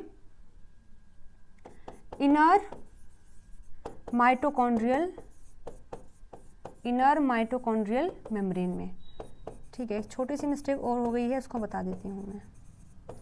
यहाँ पर NaDH ना आकर आता है FADH। यहाँ पर इस स्टेप में जो 6th स्टेप है हमारा, उसमें FAD का कन्वर्जन होता है FADH2 में, FADH2 में। ठीक है, तो जो सक्सिनेट डीहाइड्रोजिनेज है वो क्या करता है? सक्सिनेट को कन्वर्ट कर देता है फ्यूमरेट में और FAD से बनता है FADH2। कितने? एक FAD से एक FADH2। ठीक है, और ये जो एंजाइम है ये कहाँ पर है? इनर माइटोकॉन्ड्रियल मेम्ब्रेन में है। स्ट्रक्चर देख लेते हैं। सक्सिनेट की स्ट्रक्चर हमने कैसे बनाई थी? COO negative, CH2, CH2, COO negative. यहाँ पर क्या होता है? जैसे ही एक FAD कन्वर्ट हुआ है FADH2 में, मतलब इसने 2 H2O को गेन किया है, एक H यहाँ से आता है, एक H यहाँ से आता है, तो ये कुछ ऐसे बन जाएगा COO नेगेटिव, CH, CH और COO नेगेटिव। लेकिन हमने पढ़ा है कार्बन 4 बॉन्ड बनाता है, लेकिन यहाँ तो कार्बन के 3 ही बॉन्ड हो गए हैं, 3 यहाँ हुए 3 यहाँ, तो ये डबल बॉन्ड बना लेते हैं ताकि ये स्टेबल हो जाए। तो इसे बोलते हैं फ्यूमरेट, फ्यूमरेट। ठीक है, ये फ्यूमरेट है और ये सक्सिनेट है। हुआ है यहाँ पर ऑक्सीडेशन। ओके, चलिए आगे देखते हैं। फ्यूमरेट बन गया है, अब होता है यहाँ पर हाइड्रेशन। फ्यूमरेट जो बना है ये 4 कार्बन का है। फ्यूमरेट कन्वर्ट होता है मैलेट में, मैलेट में कन्वर्ट होता है। अगेन ये भी 4 कार्बन का है। कैसे कन्वर्ट हुआ है? हमें यहाँ पर पानी देना पड़ा है, H2O का मॉलिक्यूल देना पड़ा है, तब बना है मैलेट। स्ट्रक्चर देख लेते हैं। फ्यूमरेट की स्ट्रक्चर अभी हम देख के आए हैं। COO negative, CH double bond CH, 1 2 3 4, ठीक है, और COO नेगेटिव। ये था फ्यूमरेट। जब यहाँ पानी की एंट्री होती है तो स्ट्रक्चर कुछ ऐसी बन जाती है कि COO नेगेटिव, COH, CH2 और COO नेगेटिव। पानी का जो H पॉजिटिव और OH नेगेटिव होता है, H पॉजिटिव यहाँ बाइंड होता है, OH नेगेटिव यहाँ बाइंड होता है, तो ये बन जाता है CH2 और यहाँ पर आ जाता है OH। तो ये बना है मैलेट, ये है मैलेट। तो ये कौन सा स्टेप है हमारा? 7th है। और यहाँ जो एंजाइम आता है वो है फ्यूमरेज, वो आता है फ्यूमरेज जो कि फ्यूमरेट को कन्वर्ट करेगा मैलेट में। लास्ट स्टेप है हमारा 8th, जिसमें अगेन डीहाइड्रोजनेशन यानी ऑक्सीडेशन होता है और यहाँ पर जो मैलेट है ये कन्वर्ट होता है ऑक्सैलो एसिटिक एसिड में। ये भी 4 कार्बन का है, ये भी 4 कार्बन का है। एंजाइम यहाँ पर होता क्या है? ऑक्सीडेशन, यानी NAD पॉजिटिव कन्वर्ट होता है NADH में, तो मतलब ऑक्सीडेशन हुआ है। अगेन जिसका ऑक्सीडेशन हुआ है उसके नाम के आगे लगा देंगे डीहाइड्रोजनेज, तो हुआ है मैलेट का, तो एंजाइम आ जाएगा मैलेट डीहाइड्रोजिनेज, ये आएगा। स्ट्रक्चर देखिए, मैलेट के स्ट्रक्चर हम अभी देख के आए हैं। ऐसे COO नेगेटिव था, COH, H था, CH2 था और COO नेगेटिव था। तो इस ऑक्सीडेशन के दौरान ये जो हाइड्रोक्सिल ग्रुप वाला कार्बन है ये कन्वर्ट हो जाता है कार्बोनिल कार्बन में। तो COO negative, C double bond O, CH2, COO negative. तो ये बन गया है ऑक्सैलो एसिटिक एसिड। और आपको याद हो हमारा यही होता है फर्स्ट सबस्ट्रेट जिससे आकर बाइंड करता है एसिटाइल को एंजाइम A। तो ये किसने किया है? मैलेट डिहाइड्रोजिनेज ने किया है। तो ये सारे स्टेप जो भी हमने पढ़े हैं सब देख लिए हैं। अब देखते हैं ओवरऑल स्ट्रक्चर क्या होगी। तो हमने दिया क्या है? एसिटाइल को एंजाइम A दिया है, 3 NAD पॉजिटिव दिए हैं, एक FAD दिया है, एक GDP दिया है, एक इनऑर्गेनिक फॉस्फेट दिया है, 2 H2O दिए हैं हमने, एक फर्स्ट स्टेप पर और एक था शायद 7th पर। एक बार देख लेते हैं 7th पर, यस एग्जैक्टली। एक फर्स्ट पर दिया है हमने H2O और एक दिया है 7th पर, तो 2 H2O दिए हैं। मिला क्या है हमें? को एंजाइम A मिला है, 3 NADH मिले हैं, एक FADH2 मिला है, 3 H पॉजिटिव मिले हैं और एक GTP मिली है और 2 मिले हैं हमें CO2। मैंने आपको बताया था कि एरोबिक रेस्पिरेशन में ही ग्लूकोज का कंप्लीट ऑक्सीडेशन होता है। मतलब अगर ग्लूकोज के पास 6 कार्बन है तो 6 के 6 कार्बन जो है 6 CO2 बना देते हैं। अब देखिए कहाँ बनी है 6 CO2, चलिए देखते हैं। हमने दिया ग्लूकोज जो कि था 6 कार्बन का, फिर ग्लाइकोलिसिस हुआ तो बना पायरुवेट, शॉर्ट में लिख रही हूँ पायरुवेट, फिर लिंक रिएक्शन हुई, बना यहाँ पर एसिटाइल को एंजाइम A, यहाँ पर भी बना एसिटाइल को एंजाइम A। इसने किया एक क्रैब साइकिल, इसने किया एक क्रैब साइकिल। तो जब लिंक रिएक्शन हुआ था तो एक CO2 निकला था, एक CO2 निकला था। क्रैब साइकिल में 2 CO2 निकले हैं, इसमें 2 CO2 निकले हैं, यहाँ पर भी 2 CO2 निकले हैं। जरा एक बार काउंट कीजिए, क्या 6 CO2 हो गए? बिल्कुल हो गए। 1 2 3 4 5 6।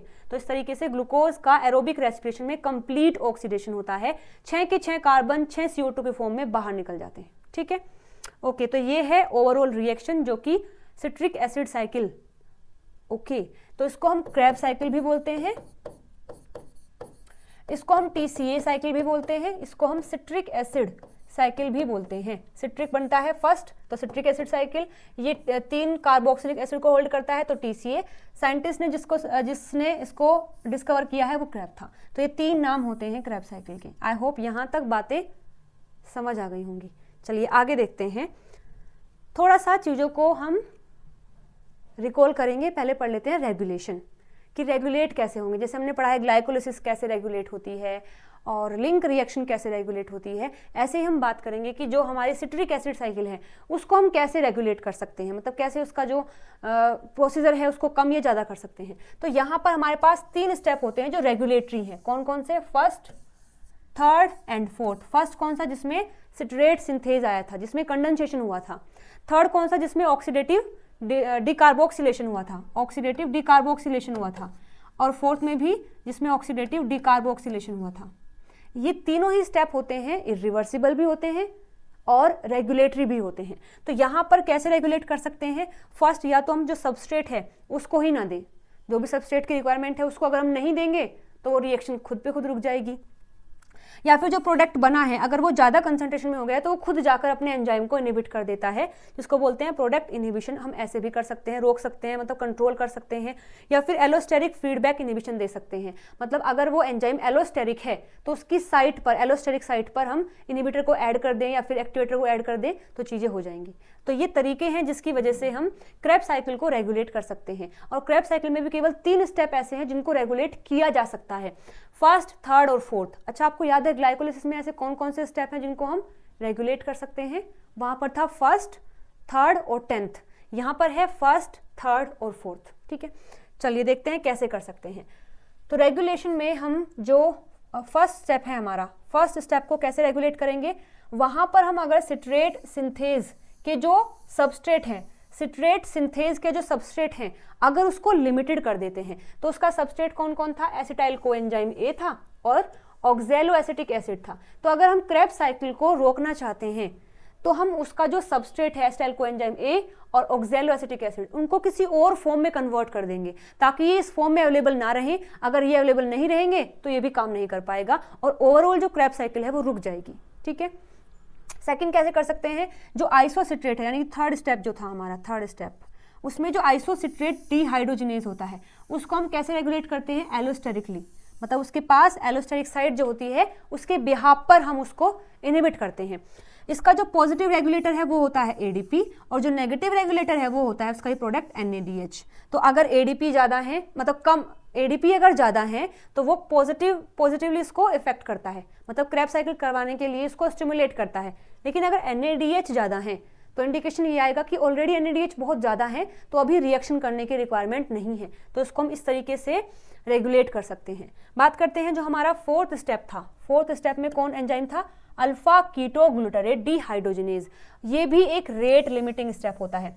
जैसे ग्लाइकोलिसिस में जो थर्ड स्टेप था फोस्फोफ्रक्टोकाइनेज वाला, वो मेन कंट्रोल था, मतलब सबसे जो लिमिटिंग स्टेप है वो था। यहाँ पर जो लिमिटिंग स्टेप होता है वो फोर्थ वाला है जिसमें अल्फा कीटोग्लूटारेट डिहाइड्रोजिनेज काम करता है। तो ये एक रेट लिमिटिंग स्टेप है। इसको भी कैसे रेगुलेट किया जाता है, एलोस्टेरिकली ही किया जाता है।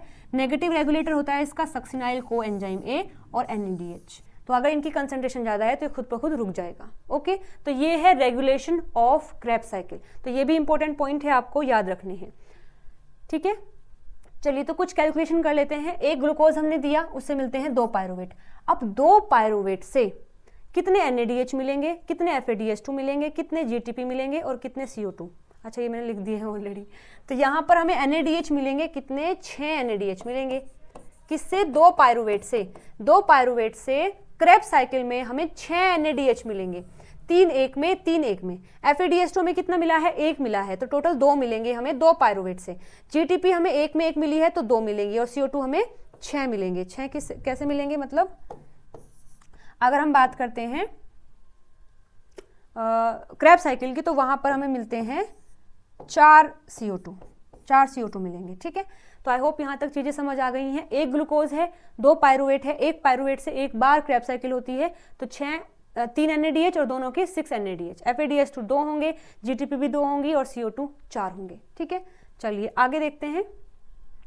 क्रेब्स साइकिल में हमने जो पढ़ी हैं इन बातों को एक बार फिर से देखते हैं। सबसे पहले बताइए नंबर ऑफ ऑक्सीडेटिव डिकार्बोक्सिलेशन कितना हुआ है। मैं इसको सोल्व करवा दूंगी। अगर आपको खुद सोल्व करना है तो वीडियो को एक बार पॉज कर लीजिए, खुद से इसको सोल्व कीजिए। अभी मैं बता देती हूँ। नंबर ऑफ ऑक्सीडेटिव डिकार्बोक्सिलेशन कितने हुए हैं, 2 बार हुआ है। एक था थर्ड स्टेप पर और एक था फोर्थ स्टेप पर। ठीक है, बिल्कुल सही बात है। Number of NADH and FADH2, कितने नंबर ऑफ NADH और FADH फॉर्म हुए हैं, मैं बात कर रही हूँ यहाँ पर एक क्रेब्स साइकिल की। तो NADH फॉर्म हुए हैं 3 NADH है एंड 1 FADH2 है। ठीक है, बिल्कुल सही है। Number of ATP and GTP form, तो वो भी 1 हुआ है, 1 GTP फॉर्म हुई है। ठीक है, नंबर ऑफ ATP SLP से कितने फॉर्म हुए हैं और OP से कितने फॉर्म हुए हैं। तो SLP क्या होता है, सबस्ट्रेट लेवल फॉस्फोराइलेशन। अगर आपको इसके बारे में नहीं पता है तो रेस्पिरेशन का जो फर्स्ट वीडियो था उसमें मैंने डिटेल में आपको बताया कि SLP क्या है, OP क्या है। नहीं पता है तो आप उसको देख लेना, अगर पता है तो यहाँ आप सीधा जवाब दे सकते हैं। SLP का मतलब होता है कि सबस्ट्रेट लेवल पर ही फोस्फोराइलेशन होकर ATP या GTP का फॉर्म हो जाना। लेकिन OP क्या होता है कि जो NADH है वो फर्दर ऑक्सीडाइज होते हैं और जो इलेक्ट्रॉन वहां से निकलते हैं उनकी हेल्प से ATP बनती है, उसे बोलते हैं ऑक्सीडेटिव फोस्फोराइलेशन। तो यहाँ पर SLP कितना हुआ है, SLP हुआ है 1 टाइम। SLP तो एक ही बार हुआ है जिसमें कि हमें GTP मिला था। बाकी जो OP है उसमें हमें OP कैसे कैलकुलेट करेंगे, हमें मिले हैं 3 NADH और मिला है 1 FADH2। तो एक NADH ETS के अंदर 2.5 ATP बनाता है, जबकि FADH2 ETS के अंदर 1.5 ATP बनाता है। तो यहाँ पर 3 आए हैं, तो देखिए 3 × 2.5 और यहाँ 1 × 1.5, तो देखो कितना हो जाएगा, 2 2 4 7.5 और ये हो जाएगा 1.5, मतलब टोटल हो जाएगा 8। तो 8 ATP मिलती है हमें OP से और 1 मिली है हमें SLP से। तो टोटल हमें 9 ATP मिलती हैं, 1 SLP से और 8 मिलती हैं हमें OP से। ठीक है,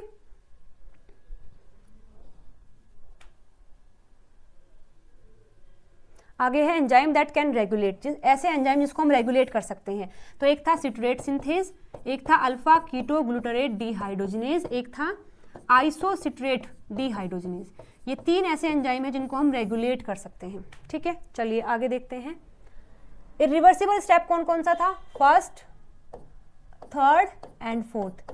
ये 3 ऐसे स्टेप हैं जो कि इरिवर्सिबल हैं। Inhibitor of the succinate dehydrogenase, अच्छा मैंने आपको नहीं बताया है, जो सक्सिनेट डीहाइड्रोजिनेज है जो कि क्या कर रहा था, सक्सिनेट को कन्वर्ट कर रहा था फ्यूमरेट में। अब यहाँ पर एक केमिकल होता है मेलोनेट, ये इनहिबिट करता है सक्सिनेट डीहाइड्रोजिनेज को।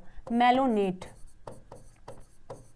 ये जो मेलोनेट है ये एक इनहिबिटर है जो कि इनहिबिट करता है सक्सिनेट डीहाइड्रोजिनेज को, और ये रिजेंबल होता है टू द सक्सिनेट, क्योंकि सक्सिनेट डीहाइड्रोजिनेज का जो सबस्ट्रेट है वो क्या है, सक्सिनेट है। लेकिन यहाँ पर मेलोनेट जो है इसके जैसा ही दिखता है, तो मेलोनेट आकर इस पर बाइंड कर लेता है, जिस वजह से यहाँ पर ये इनहिबिट हो जाता है।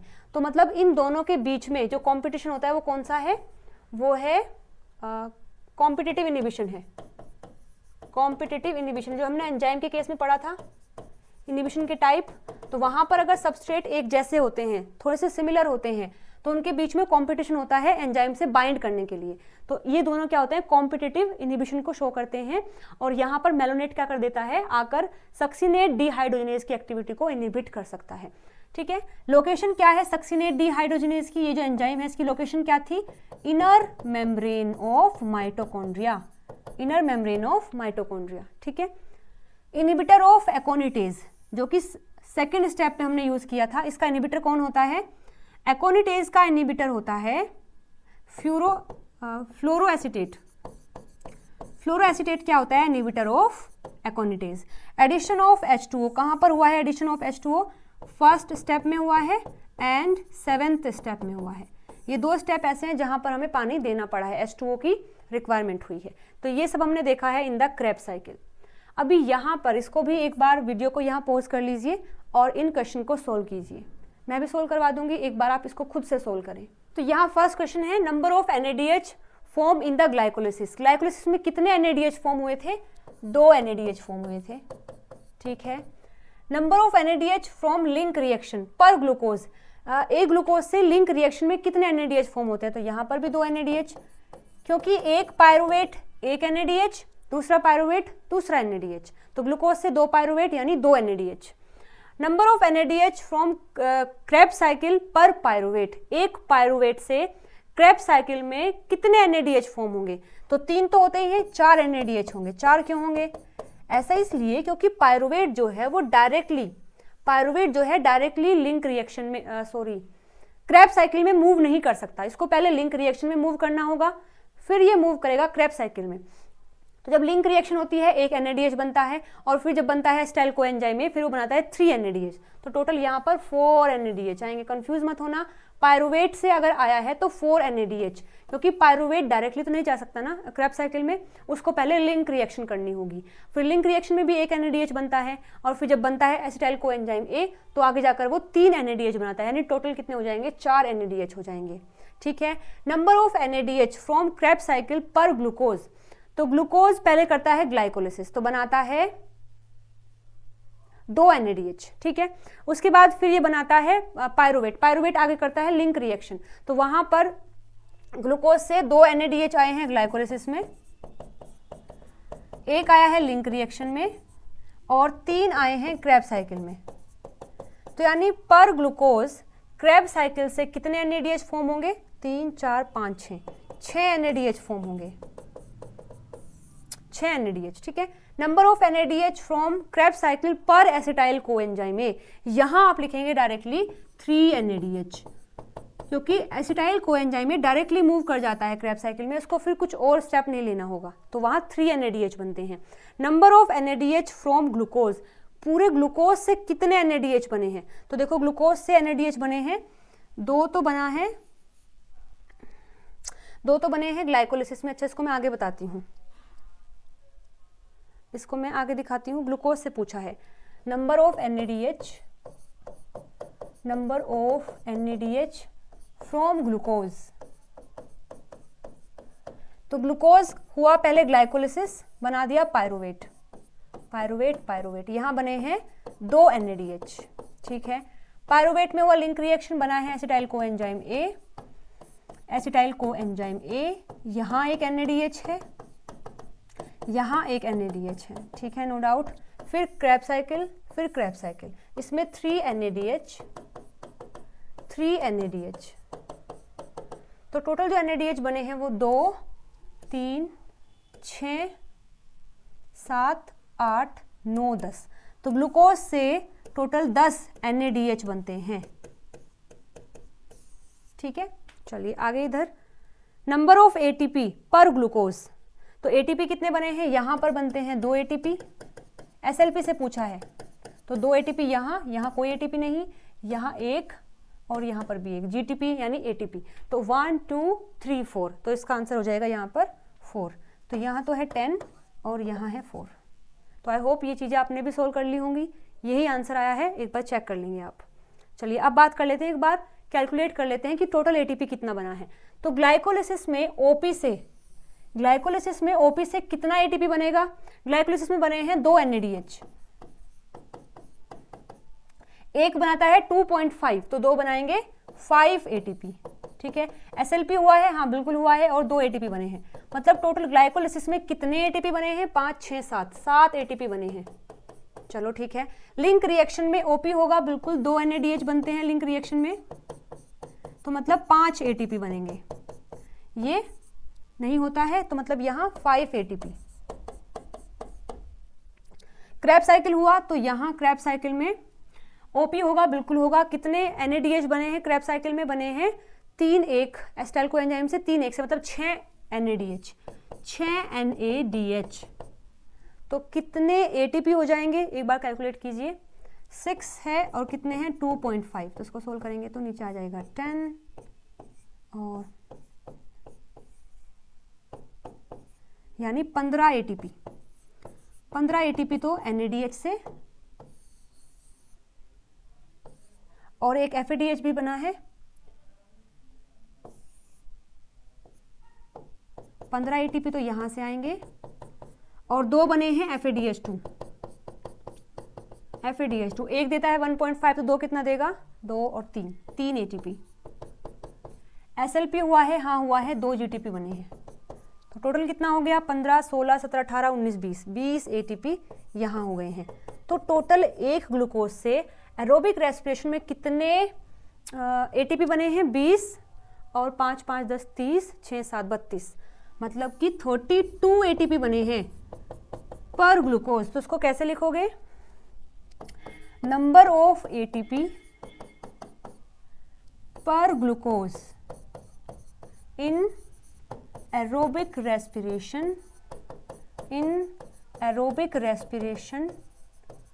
is 32 ATP। 32 ATP।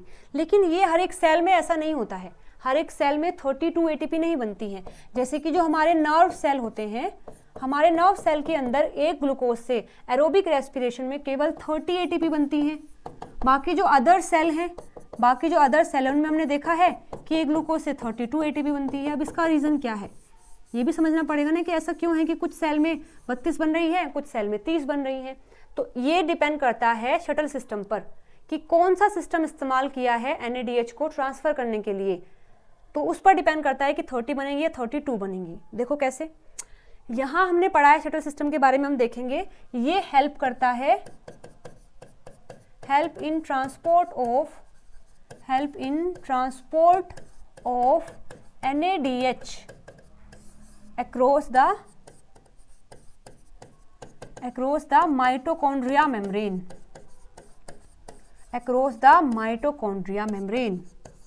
के अक्रॉस ट्रांसपोर्ट करने में जो सिस्टम हेल्प करता है उसे बोलते हैं शटल सिस्टम। देखो कैसे, हमने देखा था कि हमने ग्लूकोज दिया, ग्लूकोज से बना पायरुवेट। अब तो आपको बिल्कुल ये याद हो गया होगा, पायरुवेट जिससे बनी है 2 NADH। ये पायरुवेट अंदर गया, हुआ link reaction, then Krebs cycle. तो लिंक रिएक्शन में भी NADH बना, क्रैब साइकिल में भी 3 NADH बने। तो ये NADH और ये FADH2 भी, ये FADH2, ये तीनों मिलकर, हालांकि ये चारों मिलकर, ये NADH भी यहाँ आकर करते हैं ETS। जो इनर मेम्ब्रेन है माइटोकॉन्ड्रिया की, वहाँ पर चलता है ETS सिस्टम, तो वहाँ पर इनका रोल होता है। तो तो ये तो ऑलरेडी अंदर है, ये NADH लिंक रिएक्शन वाला, क्रेब्स साइकिल वाला जो NADH है वो ऑलरेडी यहाँ पर है, तो उनको अंदर लाने की रिक्वायरमेंट नहीं है। लेकिन ग्लाइकोलिसिस वाले, जो ग्लाइकोलिसिस वाला NADH है, इसको अंदर लेके आना पड़ेगा यहाँ। तो जैसे ये अंदर आता है, ये आना जो ट्रांसपोर्ट होता है ये कौन करवाता है? शटल सिस्टम करवाता है। अब कौन सा शटल सिस्टम यूज किया जाए जिससे एनर्जी लगती भी है, नहीं भी लगती है, मैं आपको बताती हूँ कौन कौन से सिस्टम होते हैं। तो यहाँ पर दो सिस्टम है, एक होता है ग्लिसरॉल 3-फॉस्फेट शटल सिस्टम। इसमें क्या होता है कि यहाँ पर ये तो मानो है माइटोकॉन्ड्रिया, हमें क्या करना है, माइटोकॉन्ड्रिया के अंदर NADH को अंदर लेके जाना है। तो वो डायरेक्टली अंदर नहीं जाता है, उसे कन्वर्ट करना पड़ता है, फिर जाकर वो बनता है। कैसे होता है कि हमारा जो साइटोसोल वाला पार्ट है वहाँ पर बना है डाईहैप, आपको याद है डाईहैप हमने देखा था, बनता है किसमें? ग्लाइकोलिसिस में। तो ये जो डाईहैप बनता है, डाई हाइड्रोक्सी एसीटोन फॉस्फेट, इसको कन्वर्ट किया जाता है ग्लिसरॉल 3-फॉस्फेट में। किसमें? ग्लिसरॉल 3-फॉस्फेट में इसको कन्वर्ट किया जाता है। लेकिन जैसे ये कन्वर्ट होता है तो यहाँ पर NADH को इस्तेमाल किया जाता है। अब ये NADH कौन सा है? ये वो NADH है जो ग्लाइकोलिसिस से बना है। कौन सा NADH है? जो ग्लाइकोलिसिस से बना है। उस NADH को इस्तेमाल करके इस डाईहैप को कन्वर्ट किया जाता है ग्लिसरॉल 3-फॉस्फेट में, और ये NADH कन्वर्ट हो गया NAD पॉजिटिव में। मतलब NADH वाले जो इलेक्ट्रॉन थे अब वो किसके पास आ गए हैं? ग्लिसरॉल 3-फॉस्फेट के। अब ये जो ग्लिसरॉल 3-फॉस्फेट है ये आराम से अंदर जा सकता है, इसका परमिट बना हुआ है, ये अंदर जा सकता है। और ये किया किसने? साइटोसोल में ही एक एंजाइम होता है जिसको बोलते हैं ग्लिसरॉल फॉस्फेट डिहाइड्रोजिनेज। ये कन्वर्ट कर देता है डाईहैप को ग्लिसरॉल 3-फॉस्फेट में। ठीक है, इतनी बातें समझ आ गई हैं। अब जैसे ही ग्लिसरॉल अंदर आता है तो ग्लिसरॉल बोलता है कि मेरे पास इलेक्ट्रॉन है NADH वाले, तो वो फिर से कन्वर्ट होता है डाईहैप में। ग्लिसरॉल फॉस्फेट जो है फिर से कन्वर्ट होता है डाईहैप में। डाईहैप में जब ये कन्वर्ट होता है, जब ये बना था डाईहैप से ग्लिसरॉल 3-फॉस्फेट, तो उसने एक NADH इस्तेमाल किया था और वो NAD में कन्वर्ट हो गया था। अब जैसे ही ग्लिसरॉल 3-फॉस्फेट फिर से कन्वर्ट होता है डाईहैप में, तो ये एक FAD को पकड़कर FADH2 में कन्वर्ट कर देता है। और यहाँ पर जो एंजाइम आता है वो है माइटोकॉन्ड्रियल ग्लिसरॉल फॉस्फेट डिहाइड्रोजिनेज। ये कौन सा था? साइटोसोल वाला था, ये माइटोकॉन्ड्रिया वाला है। तो यहाँ पर हुआ क्या कि NADH तो हमें देता है 2.5 ATP, जबकि ये जो ग्लिसरॉल 3-फॉस्फेट से FADH2 बना है ये हमें देता है 1.5 ATP। मतलब ये तो नुकसान हुआ ना, हमारा NADH अगर आता अंदर तो वो हमें 2.5 ATP देता। अब इस तरीके से वो अंदर आया है, इसने बनाया FADH2 तो उसने दिया है 1.5, मतलब 1 ATP का यहाँ पर हमें नुकसान हुआ है। और ग्लाइकोलिसिस में 2 NADH बनते हैं तो 2 बार अंदर जाएगा, यानी कि वहां पर हमें 2 एनर्जी को वेस्ट करना पड़ेगा। कैसे? देखो यहाँ 2 NADH थे तो हमें मिलती यहाँ 5 ATP, लेकिन डायरेक्टली ये मूव नहीं कर सकता। तो जिस मीडियम से ये मूव करता है, जिससे ये मूव करवाता है, वो कौन है? ग्लिसरॉल 3-फॉस्फेट है। अब ये कहता है कि ठीक है मैं तुम्हारा काम कर दूंगा, तुम्हारे इलेक्ट्रॉन में यहाँ पहुंचा दूंगा, लेकिन मेरा भी कुछ चार्ज लगेगा। और वो कितना चार्ज करता है? वो NADH को जो है, जो 2 NADH इस्तेमाल किए थे, ये 2 FADH2 में कन्वर्ट होता है। और ये हमें देते हैं 1.5 एक का है, 1.5 एक का है, तो 2 3, यानी 3 ATP। तो ये ग्लिसरॉल 3-फॉस्फेट कहता है कि मैं 1 ATP लूंगा पर NADH। एक NADH को ट्रांसफर करने के लिए, या फिर एक NADH के इलेक्ट्रॉन को ट्रांसफर करने के लिए मैं 1 ATP लूंगा। तो 2 NADH बने हैं ग्लाइकोलिसिस में, हमें 2 ट्रांसपोर्ट करवाने हैं माइटोकॉन्ड्रिया में। तो यहाँ पर बनने थे 5 ATP, लेकिन बनते हैं 3 ATP, तो इसलिए 2 ATP का लॉस हो जाता है। इसीलिए अगर हम इन NADH को इस शटल सिस्टम की हेल्प से मूव करवाते हैं तो टोटल हमें 32 ATP मिलती हैं, लेकिन अब केवल 30 ATP रह जाएंगी, क्योंकि 2 ATP हमने कहाँ इस्तेमाल की है? 2 ATP हमने इस्तेमाल की है 2 NADH को माइटोकॉन्ड्रिया के अंदर ले जाने के लिए। तो यहाँ पर केवल 30 ATP रह जाती हैं। और ये देखने को मिलता है नर्व सेल के अंदर। नर्व सेल के अंदर वो जो सेल होते हैं वो इस्तेमाल करते हैं ग्लिसरॉल 3-फॉस्फेट शटल सिस्टम को, जिस वजह से वहाँ 32 ना बनकर 30 ATP बनती हैं। ठीक है, चलो आगे देखते हैं। तो ये तो काफ़ी नुकसान में था। बाकी सेल बोले कि हम इतना तो पे नहीं कर सकते, हमें तो फ्री में जाना है, बिल्कुल हमें कोई भी चार्ज नहीं करना है। तो उसके लिए भी एक सिस्टम है जो होता है ऑक्सैलो एसीटेट और मैलेट, या फिर ऐसा बोलिए एस्पार्टेट मैलेट शटल सिस्टम। इसमें देखो क्या होता है, ये काफ़ी अच्छा है, हालांकि इसमें कन्वर्जन ज़्यादा है बट ये कुछ एनर्जी नहीं लेता है, पर घुमा घुमा के लेके जाता है। अब मानो आपको कहीं जाना है और वो कहे कि ठीक है ले जाऊँगा लेकिन घुमा के ले जाऊँगा, तो आप अगर कहते हैं कि फ्री में ले जाना है, ठीक है घुमा ले, फ्री में ले जा, तो यहाँ पर स्टेप ज़्यादा होते हैं बट ये फ्री में लेके जाता है। होता क्या है, ये है साइटोसोल वाला पार्ट, उसमें एस्पार्टेट होता है, साइटोसोल में एस्पार्टेट होता है। ये एस्पार्टेट कन्वर्ट होता है ऑक्सैलो एसीटेट में। अब ये ऑक्सैलो एसीटेट कन्वर्ट होता है मैलेट में, ऑक्सैलो एसीटेट कन्वर्ट होता है मैलेट में। आपको याद है क्रेब्स साइकिल में हमने पढ़ा है कि मैलेट से बनता है ऑक्सैलो एसीटेट, वहां पर NADH बन रहा था, लेकिन अगर हमने रिएक्शन को रिवर्स कर दिया है तो जो बनता है वो भी रिवर्स हो जाएगा। पहले मैलेट से OAA में गए थे तो NADH बना था, अब यहाँ हम ऑक्सैलो एसीटेट को कन्वर्ट कर रहे हैं मैलेट में, तो हमें एक NADH देना पड़ता है। तो यहाँ पर एक NADH यूज़ किया जाता है और ये कन्वर्ट हो जाता है NAD पॉजिटिव में, और ये इलेक्ट्रॉन जो उसके पास थे वो गेन कर लिए मैलेट ने। अब मैलेट जो है आराम से जाता है माइटोकॉन्ड्रिया के अंदर, तो मैलेट यहाँ आता है। अब मैलेट बोलता है कि ठीक है जो इलेक्ट्रॉन मेरे पास है वो निकल जाएं, तो वो क्या करता है, वो NAD पॉजिटिव को ही पकड़ता है। जबकि पहले क्या हुआ था, उसने FAD को दिए थे इलेक्ट्रॉन, लेकिन यहाँ पर मैलेट सीधा सा बंदा है, कोई चालाकबाजी नहीं करता है, ये NAD पॉजिटिव को ही इलेक्ट्रॉन देता है और NADH में कन्वर्ट कर देता है। फिर ये कन्वर्ट हो जाता है ऑक्सैलो एसीटेट में, ये कन्वर्ट होता है एस्पार्टेट में, और फिर से ये बाहर चला जाता है, और ये साइकिल ऐसे रिपीट होती रहती है। तो यहाँ पर NADH था, हमें 2.5 देता, तो यहाँ पर भी तो हमें NADH मिला है, तो ये भी 2.5 देगा। तो अगर हमने ग्लाइकोलिसिस में दो NADH थे तो ये हमें देते 2.5 यानी 5 ATP।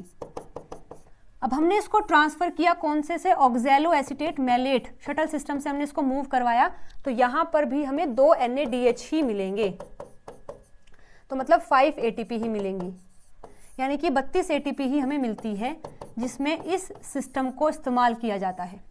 ठीक है, तो इस तरीके से ये मोस्टली यूज़ किया जाता है, ये सिस्टम जो है मोस्टली यूज़ किया जाता है फॉर द ट्रांसपोर्ट। ओके, तो हमने क्रेब्स साइकिल को कर लिया है कंप्लीट। अब बारी है कुछ क्वेश्चन सोल्व करने की जो कि TCA साइकिल से आए हैं। कुछ मैं करवाऊंगी, कुछ आपको सोल्व करने हैं, और जो भी आंसर होगा कमेंट करके मुझे बताना है। ठीक है, ये फर्स्ट क्वेश्चन है जो कि आया हुआ है जून 2023 शिफ्ट 2 का क्वेश्चन है। अभी जो पेपर आपका हुआ था जून 2023 में, उसमें शिफ्ट 2 का क्वेश्चन आया हुआ है क्रेब्स साइकिल से। दिया है pyruvate generated by glycolysis is converted to acetyl coenzyme A which is metabolized by the citric acid cycle generating energy rich molecule. From the choice given below select the right combination of these molecule produced from one molecule of acetyl coenzyme A. Question दिया है कि acetyl coenzyme A से हमें citric acid cycle में क्या क्या मिलता है और कितना मिलता है। NADH मिलते हैं 3, FADH2 मिलता है 1, GTP मिलता है 1, so the second option will be the right answer. 3 NADH, 1 FADH2 and 1 GTP। Okay, चलिए आगे देखिए, यहाँ दिया है the function of the TCA cycle is characterize by all the following statement except, मतलब 4 स्टेटमेंट दिए हैं, 3 सही हैं, 1 गलत है, आपको बताना है कि गलत कौन सा है। तो TCA साइकिल में जो NAD पॉजिटिव है और FAD पॉजिटिव है इनको रिड्यूस किया जाता है, तो बिल्कुल सही बात है, ऐसे तो किया जाता है, रिड्यूस किया जाता है। NAD पॉजिटिव है, इसको इलेक्ट्रॉन देकर कन्वर्ट कर दिया जाता है NADH में। FAD को H पॉजिटिव देकर, H देकर मतलब इसको कन्वर्ट कर दिया जाता है FADH2 में। तो ये स्टेटमेंट तो बिल्कुल सही है कि ये जनरेट करता है reduce NAD positive and reduce FAD। तो ये तो है ऑक्सीडाइज NAD, ऑक्सीडाइज FAD, ये है रिड्यूस NAD और ये है रिड्यूस FAD। ठीक है, ओके, तो ये तो सही है, पूछा है गलत तो ये आंसर नहीं होगा।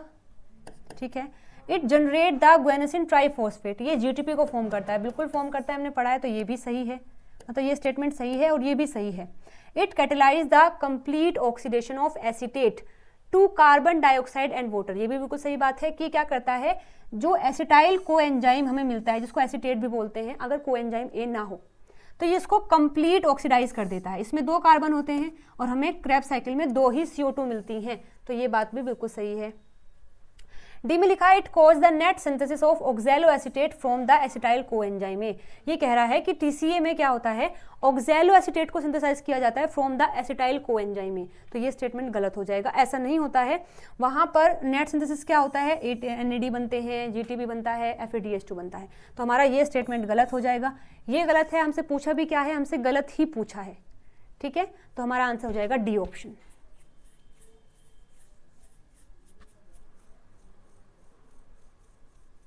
चलिए ठीक है, डी ऑप्शन हमारा सही हो जाएगा इस क्वेश्चन के लिए। नेक्स्ट बात करते हैं क्वेश्चन की। अच्छा, ये क्वेश्चन आपको खुद से सोल्व करना है, बहुत आसान है, आराम से आप कर सकते हैं। तो ये क्वेश्चन तुम खुद सोल्व करोगे और मुझे बताओगे कमेंट करके कि इसका सही आंसर क्या होगा। Next question, which of the following enzyme does not take part in the TCA cycle. तो ये भी होता है, ये भी था, ये भी था, ये नहीं है, ये होता है लिंक रिएक्शन में। तो यही हमारा आंसर हो जाएगा कि ये एंजाइम जो है हम नहीं यूज करते हैं TCA साइकिल में, ठीक है। आगे देखिए, why is the TCA cycle that central pathway of metabolism of the cell. अच्छा, सेंट्रल पाथवे क्यों है, मतलब क्यों इतना जरूरी पाथवे है TCA साइकिल, क्योंकि ये क्या करता है, it occur in the centre of the cell. नहीं, ऐसा नहीं है। Its intermediate are commonly used by other metabolic reaction. All other metabolic pathway depend upon it. None of the above. देखो इसका आंसर हो जाएगा बी। यहाँ से Krebs साइकिल से जो इंटरमीडिएट हमें मिलते हैं, जैसे कि हमें क्या मिला है, अल्फा कीटोग्लूटरेट मिला है, ऑक्सैलोएसिटिक एसिड मिला है, ये ऐसे इंटरमीडिएट हैं जो कि आगे जाकर मेटाबॉलिक रिएक्शन जो होती हैं उनमें रोल प्ले करते हैं, ठीक है। तो जो इसमें लिखा है it's intermediate are commonly use by other metabolic reaction, बिल्कुल सही है। अगर हमें अमाइनो एसिड की फॉर्मेशन करनी है तो वहां पर भी हम इसके इंटरमीडिएट का इस्तेमाल करते हैं, ठीक है। तो ये हमारा बी ऑप्शन हो जाएगा इसका। आगे देखिए, most of the enzyme of the citric acid cycle in eukaryotic cell are located in the, most of the, सारे नहीं, मोस्ट ऑफ द, कहाँ पर, माइटोकॉन्ड्रियल मैट्रिक्स में लोकेटेड होते हैं, ठीक है, क्योंकि ये रिएक्शन कहाँ होती है, माइटोकॉन्ड्रिया के मैट्रिक्स में ही होती है। Substrate level phosphorylation in the citric acid cycle depend directly on the energy of the. ये क्वेश्चन मुझे आप बताओगे, इस क्वेश्चन का आंसर भी आप मुझे दोगे, कौन सा सही हो जाएगा। बताया भी है मैंने आपको इस वीडियो के बीच में ही कि कौन सा बॉन्ड ब्रेक होने से या फिर क्या होने से वहां पर GTP फॉर्मेशन होती है, ये आपको बताना है, ठीक है। ओके, चलिए, तो Krebs साइकिल हमने कर लिया है कंप्लीट, यानी एरोबिक रेस्पिरेशन का जो थर्ड स्टेप है वो हम कंप्लीट कर चुके हैं। तो आई होप आपको ये वीडियो पसंद आई होगी, हेल्पफुल लगी होगी। अगर लगी है तो वीडियो को लाइक, शेयर, सब्सक्राइब जरूर से कर देना। मिलते हैं अगली वीडियो में नए क्वेश्चन के साथ में। Till then bye bye, take care.